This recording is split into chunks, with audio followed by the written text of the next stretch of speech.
Assalamualaikum warahmatullahi wabarakatuh. Jadi kita akan melanjutkan pembahasan mengenai homomorfisme grup.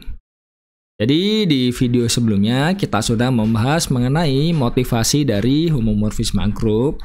Ya, salah satunya kita bisa melihat ya dari grup yang pertama itu R terhadap penjumlahan ke R terhadap perkalian. Nah, selanjutnya yang kedua itu ya R+, yaitu himpunan bilangan real positif terhadap perkalian.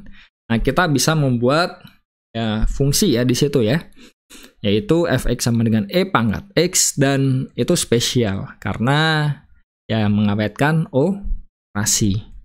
Nah, selanjutnya kita juga sudah membahas di video yang kedua mengenai contoh-contoh dari homomorfisme grup. Nah, untuk yang kali ini kita akan membahas mengenai sifat-sifatnya ya. Dan ada satu yang menarik di sini sebelum kita bahas ke sifat dasarnya.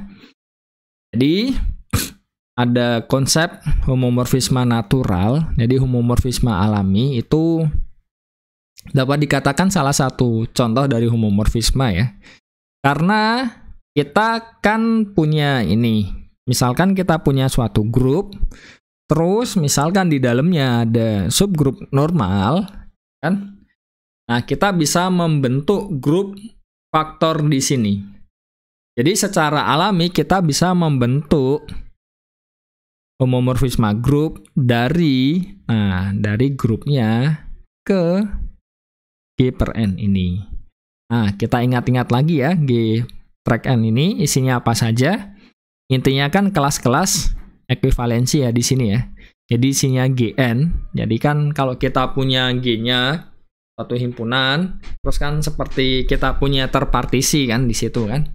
Nah, ya kelas-kelasnya itu jadi ini kan kita himpun Gn.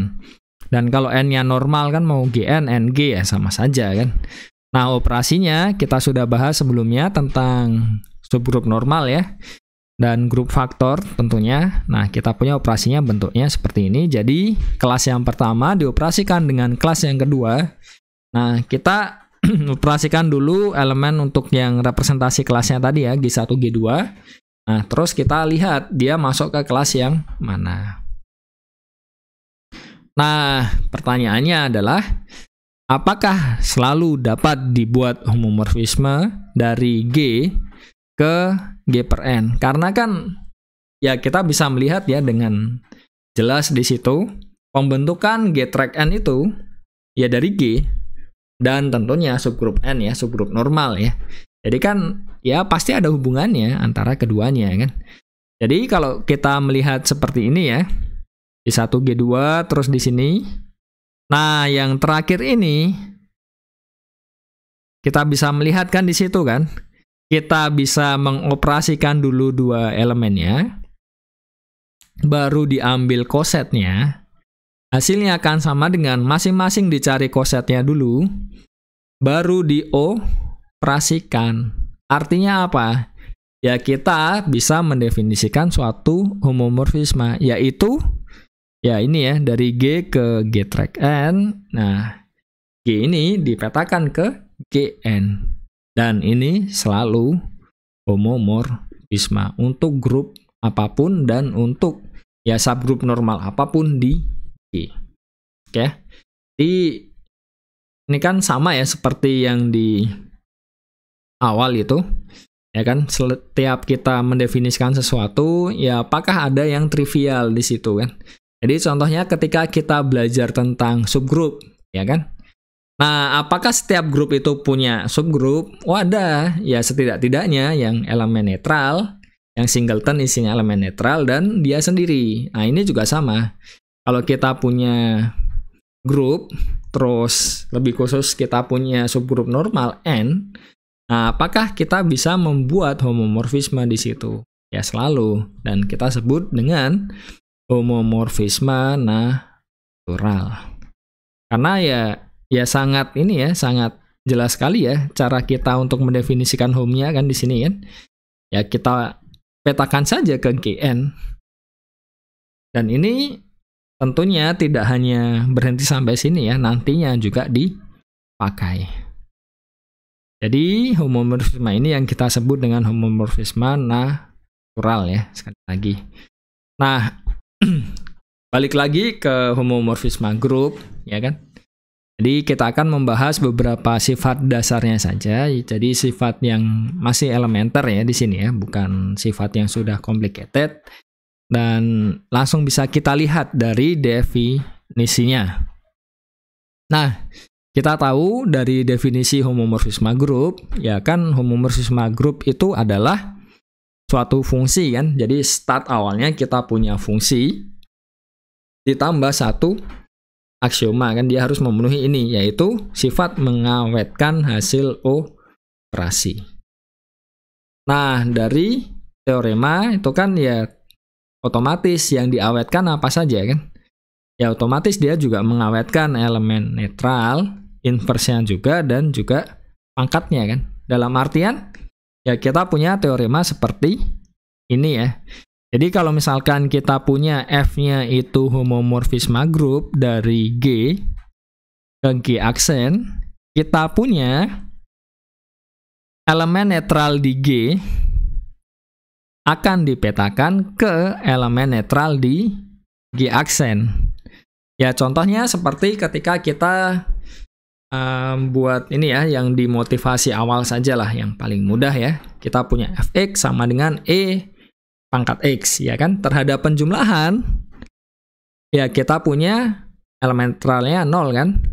Jadi E pangkat 0 itu sama dengan 1. Nah, 1 itu adalah elemen netral di perkalian. Jadi bisa kita lihat di situ ya dari contoh ya. Jadi yang awalnya 0 dipetakan ke 1. Contoh lain, kalau misalkan kita punya di matriks ya, yang contoh yang selanjutnya kan, selain itu kan tentang matriks kan, kita punya matriks A kan di situ ya.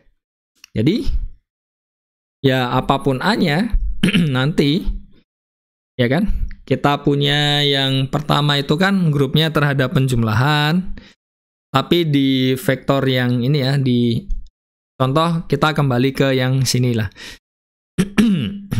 Jadi misalkan kita ambil contoh yang ini. Nah, jadi bisa dilihat ya, yang elemen netralnya di sini kan 000 kan, 0,0,0. Nah, nanti ya jelas dia akan dipetakan ke 0,0. Jadi elemen netral petakan ke elemen netral.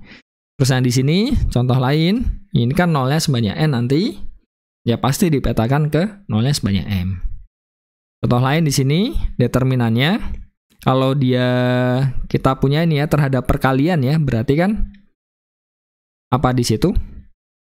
Elemen netralnya ya berarti ini ya, matriks identitas kan. Matriks identitas padahal determinannya 1. Berarti kan ya jadi elemen netral yang di satunya. Jadi itu bukan bukti ya, sekali lagi ya. Itu hanya ya memberikan beberapa contoh saja tentang sifat yang pertama ini. Jadi elemen netral yang di G nanti akan dipetakan ke elemen netral di G aksen. Nah, untuk buktinya bisa dicoba sendiri, tidak sulit. Terus selanjutnya untuk yang inverse dari G ini, kalau kita cari petanya itu sama dengan peta dari G-nya inverse-nya kan. Jadi ini inverse dipetakan dulu baru dicari inverse-nya. Nah, ini cari inverse-nya dulu baru di. Nah, itu untuk buktinya bisa dicoba sendiri. Dan perpangkatannya, jadi pangkat di grup itu tergantung operasinya. Sekali lagi ya. Jadi contohnya kalau misalkan kita punya himpunan bilangan real terhadap penjumlahan, ya kan? Nah, misalkan ya kita punya pangkat 10. Terus 2 lah, 2 dipangkatkan 10 di situ. Artinya bukan 2 kali 2 kali 2 10 kali, tidak. Kalau konteksnya himpunan bilangan real terhadap penjumlahan, 2 pangkat 10 itu artinya 2 tambah 2 tambah 2 dan seterusnya sebanyak 10 kali angka 2-nya. Berarti sama dengan berapa? Ya sama saja seperti 2 kali 10, 20. Jadi sekali lagi, operasi perpangkatan di grup itu sekali lagi tergantung dengan operasinya. Jadi jangan terjebak dengan pangkat itu harus kali ya. Jadi ya grupnya operasinya apa ya ikuti saja di itu. Jadi kita punya ini. Nah, untuk bukti teoremanya bisa dicoba sendiri ya untuk latihan karena bukan sesuatu yang rumit. Dan semuanya ini buktinya dia kembali ke definisi. Jadi ya pakai saja definisi dari homomorfisme grup ya. Dan tentunya ya sifat-sifat di grup lah. Itu jelas ya. Oke, sekian saja video kali ini. Jadi ini sudah yang video ketiga ya tentang homomorfisme grup. Nah, kalau misalkan masih kesulitan untuk memahami yang ini, bisa ya kembali lagi ke video yang pertama atau yang kedua. Karena ya ketika kita belajar matematika itu tidak ada salahnya kita look back ya. Bahkan kalau kita latihan itu sebaiknya setelah selesai, nah kita coba look back dari awal. Dan itu yang idealnya memang belajar matematika seperti itu. Dan selanjutnya ya kalau misalkan sudah semuanya oke, ya pengembangannya bagaimana kan. Jadi itu selalu yang ada di pikiran, harus selalu seperti itu mindsetnya ya. Oke, sekian saja, semoga dapat dipahami dan semoga bermanfaat. Wassalamualaikum warahmatullahi wabarakatuh.